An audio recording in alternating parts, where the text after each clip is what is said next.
Would Star Wars benefit from a new Emperor dominating the galaxy? Or have we had enough? This is a big question as we're slowly leaning away from the era of Palpatine.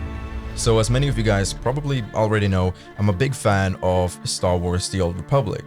And within Star Wars The Old Republic, we saw quite a bit of different Sith Lords, and many of the Sith Lords kind of fought each other to take the top spot and become the leader. Obviously, we had the period with Darth Vitiate, who became the Sith Emperor for quite some time, but other people next to him tried to still overthrow each other, or even tried to overthrow him at times and replace him and take his spot as the new Emperor. Over the course of many thousands of years in Star Wars, there's always been one kind of dominant being who considers themselves the Emperor or the Liberator of the galaxy, but with their philosophy on what that really means. But as we slowly move towards the era of the original trilogy, we obviously see that things are calming down a little bit, especially because of the introduction of the Rule of Two that was reinstituted by Darth Bane. And now that we have seen the era of Palpatine in the prequels, the original trilogy, and even the sequel trilogy, it has left an opening for the potential of a new Sith Emperor, or someone else who doesn't even have to be a Sith, but a new Emperor that will take over the galaxy.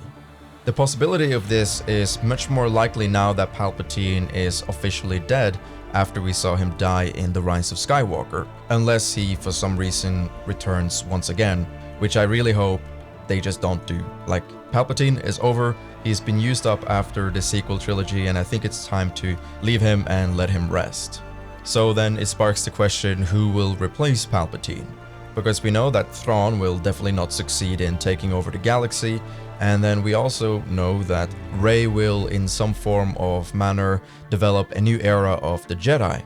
But in normal Star Wars tradition, you cannot exactly introduce a new bunch of Jedi without introducing the return of the Sith, because Sith and Jedi have practically always been relevant in the Star Wars universe for many thousands of years. So having a new person taking the spot as the new Emperor would at least create some form of oppression in the galaxy for the Jedi to fight against once more. However, I don't think the best option would be to make a new Sith Lord take the place as a new Emperor. I think that has already been done a lot of times in Star Wars, and for Star Wars to kind of breathe some fresh air, at least in canon now that they have the ability to introduce something new, then they should try to do it, as long as they obviously keep within the integrity of Star Wars lore and Star Wars universe and what we usually expect from Star Wars. Obviously, for those who are a fan of the Legends timeline, you guys know that there is a character named Darth Krayt who practically became the next big emperor of the Star Wars Legends timeline after the final fall of Palpatine. But I think someone like Darth Krayt, although it would be awesome, is a little bit too much for Star Wars right now. Maybe later down in the line for Star Wars, but if we're talking about the era around the time period where Rey will create a new Jedi Order, I think it would be a little bit too early to introduce someone like Darth Krayt. So I think this opens up the opportunity to spark some form of new Emperor of the galaxy. And while the events of the original trilogy and the sequel trilogy have been going on, this new Emperor would be hiding in the shadows, far, far away, making their own plans and building their own little empire that will fight against the new upcoming Jedi Order. A little bit of my inspiration from this is someone who, again, if you have read Legends, might remember as Valkorion, who was previously a Sith Emperor known as Vitiate, and before that known as Tenebrae. And by the time he named himself Valkorion, he was the emperor of a specific empire called the Eternal Empire. And even though he was previously recognized as a Sith, now as Valkorion, he disregarded the Sith and the Jedi and didn't consider either of them his allies. Which is why he waged war against the Jedi and the Sith, which forced the Jedi and the Sith to team up to try and fight the Eternal Empire. Now that right there to me is very interesting, because now you have an emperor who doesn't associate himself with the Jedi nor the Sith, and he's going his own path of how he's going to take over the galaxy. And the empire that he built in preparation for the war, he did so in the background while the Jedi and the Sith are busy fighting each other.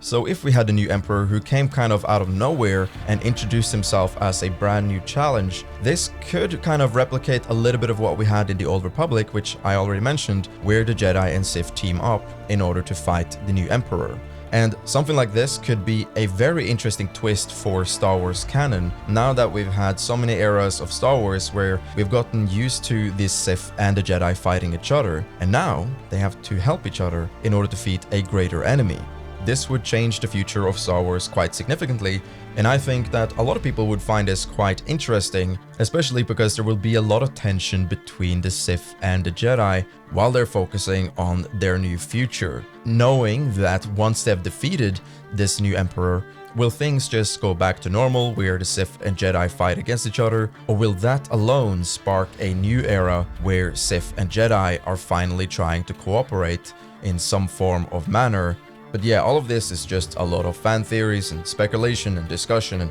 whatever have you. I just think it's a cool concept for Star Wars to try out, and honestly, it will make things quite refreshing in a weird way, while still borrowing the historical elements of Star Wars Legends and kind of honoring that in the Star Wars canon timeline, but just at a different point. But with that said, I'm interested to know what you guys think about this idea and what a new emperor could possibly look like in Star Wars now that Palpatine is practically gone forever, hopefully. So with that said, never forget, the Force is always with you.